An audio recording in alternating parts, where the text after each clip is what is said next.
अस्सलाम वालेकुम, मैं हूं सजाद हसन और आप देख रहे हैं YouTube channel goodness of Pakistan. I hope कि आप सब खैरियत से होंगे। तो जैसा कि आपको पता, इंस्पेक्टर का जो पेपर है एंटी करप्शन डिपार्टमेंट में, उसकी डेट शीट आ चुकी है और आई थिंक कि विद इन 2-3 डेज़ वो आपका पेपर हो जाएगा। तो हमारा एक पार्ट रहता था, पार्ट नंबर 4 पार्ट्स किए थे, ठीक है, और हर पार्ट में हमने 20 क्वेश्चन को ऐड किया था। टोटल 100 क्वेश्चन बनते हैं, इसलिए हमने इनको डिवाइड किया है 5 पार्ट्स में 20-20 के, और इस तरह से हम इसको कर रहे हैं। तो हमारा लास्ट पार्ट रह गया था पार्ट नंबर 5। अगर इससे पहले आपने पार्ट 1, पार्ट 2 या पार्ट 3, 4 नहीं देखे तो आप वो भी देखें, क्योंकि आप जानते हैं 100 मार्क्स का पेपर होगा और 100 मार्क्स के लिए हमें 100 MCQs पूरे जो हैं वो करने ज़रूरी है। तो शुरू करते हैं जी हमारा पार्ट 5। 81 क्वेश्चन नंबर है जी, एंटोमोलॉजी डील विद। एंटोमोलॉजी एक स्टडी है कि किसके गिर्द ये घूमती है या किस में, इस चीज़ में, एंटोमोलॉजी में किस चीज़ को पढ़ा जाता है। तो ऑप्शन ए है जी इंसेक्ट, बी है जी एनिमल, सी है जी प्लांट और डी है जी नन ऑफ दीज। तो इसका जो राइट ऑप्शन बनता है वो बनता है जी इंसेक्ट, ठीक है।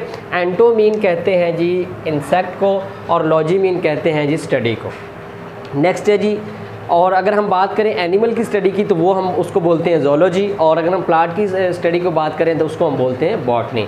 तो यहाँ से भी साबित हो रहा है कि जो इंसेक्ट है यही इसका राइट आंसर है। नेक्स्ट है जी question number 82, which instrument is use to measure humidity of air.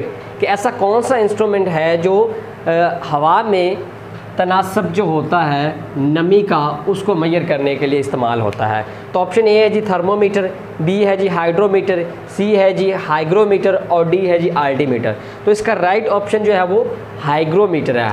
Hygrometer जो क्या है, ये यूज़ होता है जो हवा होती है उसमें नमी के तनासब के लिए, और हाइड्रोमीटर जो है वो डेंसिटी की होता है। किसी भी वाटर की जो हाइड्रोमीन होता है वाटर की जो डेंसिटी होती है, भारापन, उसको मापने के लिए ये करता है, और जो एयर में तनासब होता है नमी का उसको हाइग्रोमीटर। तो यहाँ पे आपने ये नहीं कर देना हाइड्रोमीटर लगा देना, क्योंकि ये दोनों सेम है, कॉमन है। तो इसमें आप में मिस्टेक कर सकते हैं कि आप हाइग्रो की जगह हाइड्रो लगा दें। तो आपने याद रखना है कि हाइग्रोमीटर जो है वो इस्तेमाल होता है ह्यूमिडिटी ऑफ एयर, और ये मोस्ट इंपॉर्टेंट क्वेश्चन है, कई दफ़ा आ चुका है। नेक्स्ट है जी 83 question number, when try parties agreement was held. Try party agreement ये पाकिस्तान स्टडी के हवाले से है, और इसमें 3 कंट्रीज़ जो हैं वो शामिल थी। कौन कौन सी? पाकिस्तान, अफ़गानिस्तान और इंडिया। ये ट्राई पार्टी इसलिए इसको बोलते हैं ट्राई पार्टी, 3 जो इसमें मुल्क जो है वो शामिल हैं।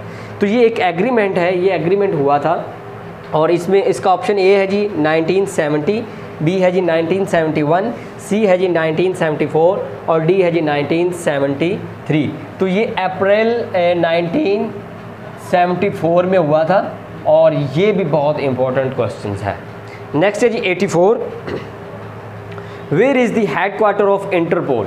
हेडक्वार्टर जो है वो इंटरपोल का, इंटरपोल आप जानते ही हैं कि ये एक कम्बिनेशन है, और ये काफ़ी सारी कंट्रीज़ ने इसको ज्वाइन किया हुआ है। ये क्या करते हैं कि जो प्रिजन होते हैं, जो फॉरेन कंट्री में चले जाते हैं, उनको पकड़कर उसी कंट्री को वापस जो है वो भेज देते हैं। तो ये इंटरपोल है, इसका हेडक्वार्टर कहाँ है? ऑप्शन ए है जी रोम, बी है जी पेरिस, सी है जी जर्मनी और डी है जी न्यूयॉर्क। तो इसका राइट ऑप्शन जो है वो बी, पेरिस, फ्रांस में इसका जो है वो हेडक्वार्टर है। नेक्स्ट है जी हमारा question number 85, which of the following embraces Islam first. कि ऐसी कौन सी हस्ती है जिसने सबसे पहले इस्लाम कबूल किया है? इन सब में से ऑप्शन ए है जी हज़रत अली रज़ी अल्लाह ताला अन्हु, बी है जी हज़रत अबू बकर और सी है जी हज़रत खदीजा रज़ी अल्लाह ताला अन्हा और डी है जी हज़रत उमर। तो ये यहाँ पे अगर आप देखें तो इसमें जो पर्सनैलिटी हैं, जो पिशेस पर्सनैलिटी हैं, उनमें हज़रत खदीजा रज़ी अल्लाह ताला अन्हा जो है उन्होंने सबसे पहले जो है वो इस्लाम कबूल किया। नेक्स्ट है जी question number 86, he goes to office daily dash bus. ठीक है, कि वो ये एक प्रपोजिशन आ गई है जो इंग्लिश इम्पोर्टेंट है, जो पार्ट होता है इंग्लिश का PPSC में और या FPSC में, तो उसके हवाले से ये बात कर रहे हैं। यहाँ पे आपने प्रपोजिशन देखनी है कि कौन सी प्रपोजिशन सही फिट आती है, सही सूटेबल होती है।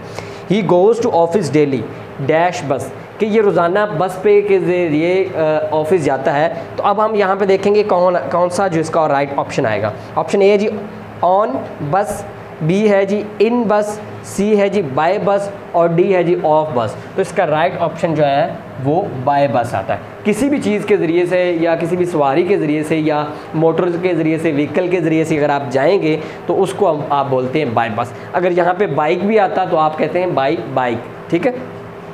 या अगर कार आए तो बाय कार। तो यहाँ पे जब भी कोई व्हीकल की बात होगी तो उसके लिए हम बाय इस्तेमाल करेंगे। नेक्स्ट है जी 87, सिनोनिम ऑफ प्रैग्मेटिक। प्रैग्मेटिक जो है इसका मतलब होता है जी अमली तौर पर, ठीक है, अमली तौर पर, प्रैक्टिकल। तो अब देखें, मैंने पहले ही बता दिया, ऑप्शन ए देखें जी वर्चुअल, बी है जी। नेक्स्ट हमारा 88 क्वेश्चन है, who is the current minister of human rights. ये पाकिस्तान का जो ह्यूमन राइट्स का मिनिस्टर है वो कौन है, ठीक है। ये आ गया करंट अफेयर का क्वेश्चन, ठीक है। ऑप्शन ए है जी फिरदौस आशिक अवान, और बी है जी असद कैसर, सी है जी अब्दुल हफीज़ शेख और डी है जी डॉक्टर शीरी मिज़ारी। तो इसका जो राइट ऑप्शन है वो डॉक्टर शीरी मिज़ारी जो है वो ह्यूमन राइट्स की मिनिस्टर है। आप देखते हैं कि ज़्यादातर वो वुमन पे और चाइल्ड जो राइट्स हैं उन पे ज़्यादातर वो अपने खिदमात जो हैं वो अंजाम दे रही हैं। नेक्स्ट है जी question number 89, when Bolshevik revolution started. कि बोल्शिक रेवोल्यूशन जो है वो कब स्टार्ट हुई, ठीक है। ये रेवोल्यूशन जो है वो रशिया के हवाले से है कि ये जो तहरीक चली थी ये कब चली थी। ऑप्शन ए जी 1915, बी है जी 1917, सी है जी 1918 और डी है जी 1999। तो इसका राइट ऑप्शन जो है वो बी है 1917। नेक्स्ट है 89 question, when world war 2 ended. कि वर्ल्ड वार 2 जो है वो कब ख़त्म हुई। ऑप्शन ए है जी 1940, बी है जी 1942, सी 1944 और डी 1946। तो इसका राइट ऑप्शन जो है वो 1945 है। 1939 से लेकर 1945 तक गई, और इसमें जो सबसे ज़्यादा नुकसान हुआ था वो जापान का हुआ था। और आज हम देखते हैं कि जापान एक अच्छे ममालिक में शामिल है जो बहुत ही तरक्की पजीर है। नेक्स्ट है क्वेश्चन नंबर 90, हु इन्वेडेड तुर्की। तुर्की को किसने फ़तह किया था। ऑप्शन ए है जी तैयब उर्दुगान, बी है जी मुस्तफ़ा कमाल, सी है जी हसन रूहानी, ठीक है। तो इसका राइट ऑप्शन जो है वो मुस्तफ़ा कमाल अतातुर्क है, जिसने 1944 में तुर्की को जो है वो फ़तह किया था। नेक्स्ट है जी हमारा क्वेश्चन नंबर 91, इनमें से कौन सा लफ्ज़ जो है वो ठीक है। अब 91 से क्या हो गया, ऑनवर्ड उर्दू के जो क्वेश्चन हैं वो स्टार्ट हो गए हैं, और वो तकरीबन 8, 9 या 10 से ज़्यादा नहीं होते, तकरीबन 10 तक जो है वो उर्दू के क्वेश्चन इसमें शामिल किए गए। इनमें से कौन सा लफ्ज़ ठीक है। ऑप्शन ए जी चौधरी, बी है जी चौधरी, इसमें देखिए डबल हे है, ये भी ये है आ रही है और ये भी आ रही है। नेक्स्ट है जी चौधरी और डी है जी चौधरी, ठीक है। तो इन सब में तलफ़्फ़ुज़ जो है वो सबका सेम है, लेकिन जो सही लफ्ज़ है वो है सी चौधरी। बोलने में सब सेम आ रहे हैं, लेकिन जो सही लफ्ज़ है वो सी ऑप्शन है और वो ये वाला चौधरी है। नेक्स्ट है जी मसवाक कौन सा इसम है, ठीक है। इसम हम कहते हैं कि हर वो चीज़ जो जिसका कोई नाम होता है। ऑप्शन ए है जी इसमें आला, बी है जी इसमें ज़रफ़, सी है जी इसमें नकरा और डी है जी इसमें मारफा। और ये नाउन की टाइप्स हैं, इंग्लिश में तो हमने पढ़ी हुई हैं, लेकिन बहुत सारे लोगों को उर्दू में जो है इनके कोई कॉन्सेप्ट नहीं है। तो बेसिकली मसवाक है, ये एक आला है, तो इसको हम बोलेंगे जी ये इसमें आला है। नेक्स्ट है जी हमारा क्वेश्चन नंबर 93, उम्मुल उलूम अलूम किस इल्म को कहते हैं। कि कौन सा ऐसा इल्म है जिसको हम उम्मुल अलूम कहते हैं। ऑप्शन ए जी इल्म नहू, बी है जी इल्म अदब, सी है इल्म ज़ुबान और डी है जी इल्म सरफ़। तो इसका राइट ऑप्शन जो है वो डी है, इल्म सरफ़। नेक्स्ट है जी 94 क्वेश्चन नंबर, मसफ़ा उर्दू कौन से इर्तिकाई दौर से ताल्लुक़ रखते थे।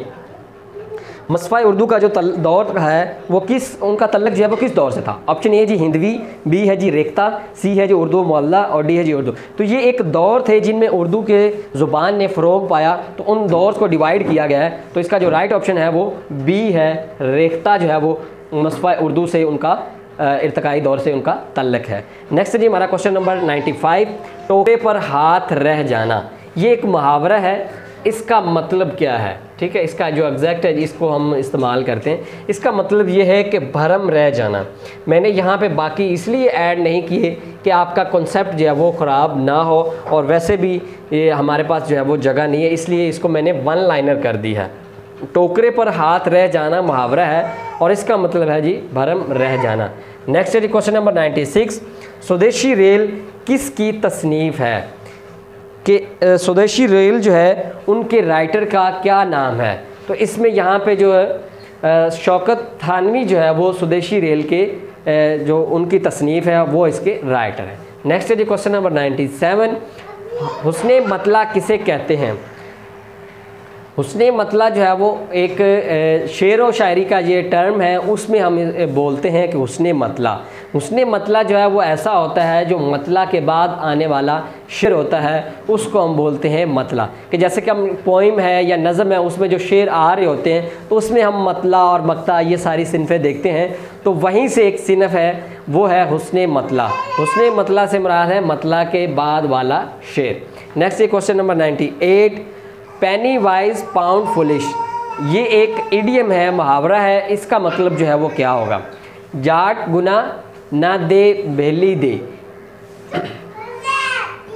ये इसकी जो सही है वो ये है, इसको हम जो रॉन्ग तरीके से जो पढ़ते हैं वो ये है कि गुनाह ना दे बल्कि भेली दे। नेक्स्ट है जो क्वेश्चन नंबर 99, फैज़ अहमद फैज़ जो है वो कहाँ पैदा हुए? फैज़ अहमद फैज़ का भी तल्लक अल्लामा इकबाल की तरह सियालकोट से है और लाहौर में जो है इनकी तदफीन हुई और सियालकोट में जो है ये पैदा हुए। नेक्स्ट है जी यादगार गालिब, 1914 में ये पैदा हुए, 14 में या आई थिंक 12 में ये पैदा हुए हैं। तो अपने दोस्त जादसर को दीजिए इजाज़त, मिलते हैं एक नई वीडियो में, तब तक के लिए अल्लाह हाफ़िज़।